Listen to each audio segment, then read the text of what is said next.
So guys water bottle के इस part में हमें दिखाया जाता है मॉर्निंग लिन बाइचिन से कहती है कि मैं तुमसे कुछ पूछना चाहती हूँ, क्या तुम उसका सही सही जवाब दोगे। तो बाइचिन उससे कहता है कि तुम बेझिझक होकर पूछ सकती हो, अगर मैं उस चीज का जवाब जानता होऊंगा तो मैं तुम्हें जरूर से बताऊंगा, बस वो मेरी छुपी हुई पावर्स के बारे में ना हो जिनके मुझे काफी सारे हजारों फायदे होते हैं। चलो मैं इस चीज को तुम्हारे लिए और भी थोड़ा सा आसान बना देता हूँ, और जो तुम कहने वाली हो उस चीज को पहले एक बार और से सोच लेना, क्योंकि मैं किसी भी तरीके की कोई गड़बड़ नहीं चाहता हूँ। मॉर्निंग अब उससे थोड़ी दूर चली जाती है और फिर थोड़ी देर बाद वो बाइचिन से कहती है कि मैं तुम्हें इस टाइम पर जब से मिली हूँ मैं तभी से तुम्हें देख रही हूँ कि तुम हमेशा ही अपने फायदे के चक्कर में रहते हो, और वैसे मेरे हिसाब से देखा जाए तो ये कोई फ्रेंडशिप नहीं होती। तो फिर बाइचिन चलते हुए मॉर्निंग के पास में पहुंच जाता है और उससे कहता है कि भगवान ने तुम्हें इतनी अच्छी आंखें दी हैं, लेकिन सोचो अगर उस दिन मैं तुम्हें बचाने के लिए ना गया होता तो तुम्हारी ये नजरें किसी काम की न रह जाती। बाइचिन कहता है कि वैसे मुझे लगता है कि इस चक्कर में मुझे तुम्हारे घर पर खाना खाने के लिए भी जाना पड़ेगा, क्योंकि शायद तुम खुद ही मुझे इसके लिए तो बुलाओगे ही। तो इस बात पर मॉर्निंग को हंसी आ जाती है। वो कहते हैं कि वैसे मुझे लगता है कि अब ये सब कुछ तुम अपने लिए तो नहीं कर रहे हो, और वैसे उस दिन तुमने अपनी जान की बाजी इसलिए लगाई थी कि तुम अपना छिपा हुआ सीक्रेट और अपना पैसा उन लोगों को नहीं देना चाहते थे। ये बात तो तुम्हें अच्छे तरीके से याद होगी ही। बाइचिन कहता है कि हाँ शायद ऐसा भी कुछ था, वैसे तुम्हें मेरे बारे में इतना ज्यादा कुछ सोचने की जरूरत भी नहीं है। मॉर्निंग उससे कहती है कि चलो ठीक है, हम दोनों ने काफी सारी बातें कर ली,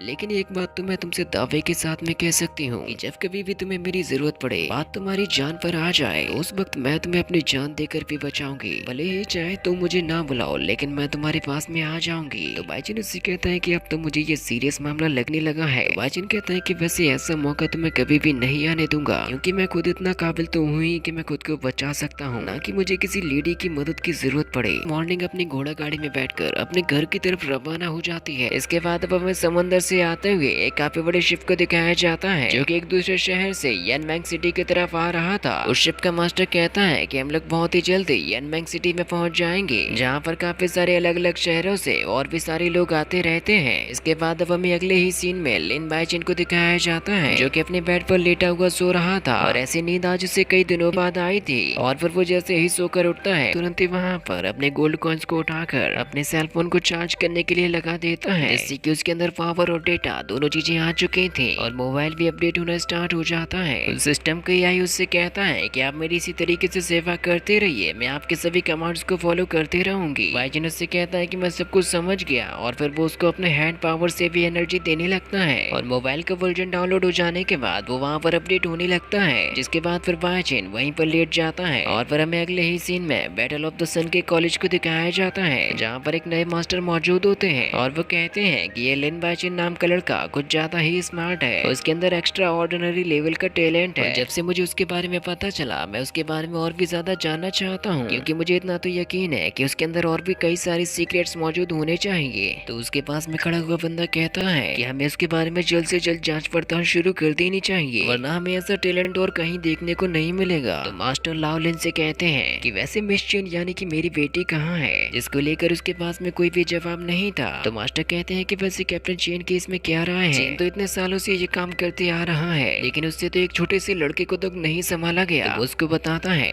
कि मिस चेन की मेंटल हालत अभी थोड़ी सी ठीक हुई है, लेकिन कैप्टन चेन की जो रिलेशनशिप है उसमें थोड़ी सी प्रॉब्लम आ गई है। ऐसा नहीं होता अगर आपके सबऑर्डिनेट्स गलतियां ना करते। और वैसे आपको ये भी बात जानकर हैरानी होगी कि मिस चेन पहले से ही लिन बाइचिन के प्यार में पड़ चुकी है। तो वो मास्टर कहते हैं कि मुझे पता नहीं था कि लिन बाइचिन इतना खिलाड़ी बंदा निकलेगा। तो वो मास्टर उससे कहते हैं कि अब इस चीज के बारे में किसी को भी मत बताना। तभी वहाँ पर एक लेडी की एंट्री होती है, जो कि असल में मास्टर की वाइफ होती है, और वो उससे कहती हैं कि अगर ऐसी कौन सी बात है जो कि आप मुझसे छिपाना चाहते हो। तो मास्टर अपनी वाइफ से कहते हैं कि वो एक छोटा मोटा मैटर है, मैं उसके बारे में तुम्हें बताकर अपनी वाइफ को परेशान नहीं करना चाहता। वैसे तो मुझे एक बात बताओ कि तुम्हें बायोन सिटी नहीं जाना क्या, क्योंकि मुझे नहीं लगता कि तुमने वहाँ पर जाने के लिए तैयारी की है, या फिर तुमने पहले से ही सब कुछ तैयार करके रखा हुआ है। तो वो लेडी मास्टर से कहती है कि मुझे ऐसा क्यों लग रहा है कि आपने मेरी बात करने पर पूरा टॉपिक ही चेंज कर दिया, क्योंकि आप जरूर से यहाँ पर किसी और ही टॉपिक के बारे में बात कर रहे थे। तो मास्टर अपनी बात को छिपाते हुए कहते हैं कि नहीं ऐसा कुछ भी नहीं है, वैसे भी तुमने हमें इस बारे में तो बताया ही नहीं कि लीताओं जैसे भगोड़ों से आकर कैसे निपटा जाए। तो वो बंदा भी कहता है कि हाँ मास्टर आपने एकदम सही कहा, क्योंकि हमारी एजुकेशनल बुक में इसके फाइनल डिसीजन के लिए मैडम को ही चुना गया है। मास्टर भी अपनी वाइफ से कहते हैं कि हमारी जो एजुकेशन है वो हमारी पूरी कंट्री के फ्यूचर प्लान से जुड़ी हुई है। वैसे आप चिंता मत कीजिए, हम लोग बहुत ही जल्द वापस आ जाएंगे। लेकिन मास्टर की वाइफ उनको तुरंत ही रोक लेती है, और वो कहती है कि वैसे मुझे पता चला है कि आपकी लिटिल फिनिक्स किसी को लाइक करती है। मास्टर लाओलिन से कहते हैं कि मुझे इस प्रॉब्लम में से बाहर निकालो। तो फिर वहाँ पर लाओलिन मैडम को बताता है कि हम लोग जिस कंपटीशन में गए हुए थे वहाँ पर बाहर के भी काफी सारे स्टूडेंट्स आए हुए थे और वहीं पर मिस चेन एक मेल स्टूडेंट के साथ में थी। मैंने देखा कि वो दोनों कुछ ज्यादा ही करीब आ रहे थे। तो मैडम गुस्से के साथ में कहते हैं कि आखिर वो बंदा कौन है। तो लाओलिन बताता है कि उस लड़के का नाम है लिन बाइचेन। इसका नाम सुनकर मैडम को भी काफी ज्यादा हैरानी होती है। वो गुस्से के साथ में कहती है कि वो लिन बाइचेन एक स्कम्बैग है, आखिर वो अभी भी कैसे मिस चेन के साथ में हो सकता है। लाओलिन कहता है कि अब वो थोड़ा सा ठीक हो गया है। मैडम कहते हैं कि वैसे मैंने भी उसका पहले भी नाम सुना हुआ है, लेकिन मुझे भरोसा नहीं था कि वो सच बात है। तो मास्टर कहते हैं कि वैसे भी उसे अपनी इच्छाओं पर चलने का तो हक है ही। मैडम मास्टर से कहती हैं कि मैं इस चीज को कभी भी बर्दाश्त नहीं कर पाऊंगी कि मेरी डॉटर किसी स्कम्बैग के साथ में मैरिज करे। अगर ऐसा हुआ तो मुझसे बुरा कोई भी नहीं होगा। वैसे इतना याद रखना कि मैं ऐसा गलत कभी भी नहीं होने दूंगी। तो मास्टर कहते हैं कि वैसे भी आपको थोड़ा शांत हो जाना चाहिए, क्योंकि सिटी लॉर्ड जरूर उस लड़के के बारे में कुछ तो पता करेंगे और आज के बाद में कभी भी चैन को उसके पास में नहीं जाने दूंगा। इसके बाद अब लाओलिन के साथ में मिसेस ली भी बाहर आ जाती हैं, जहाँ पर एक घोड़ा गाड़ी आकर रुक जाती है, जिसमें से एक बंदा निकलता है और ये वही बंदा है जो कि शिप की मदद से इस तरफ आ रहा था, जिसका नाम होता है काओ पुटियन, जो कि अब 3 साल बाद फाइनली वापस आ चुका था, जो कि अब शॉर्ट सैंड जनरेशन का एक डिसाइपल बन चुका है, जो कि ताकत के मामले में सभी से ज्यादा काबिल होते हैं।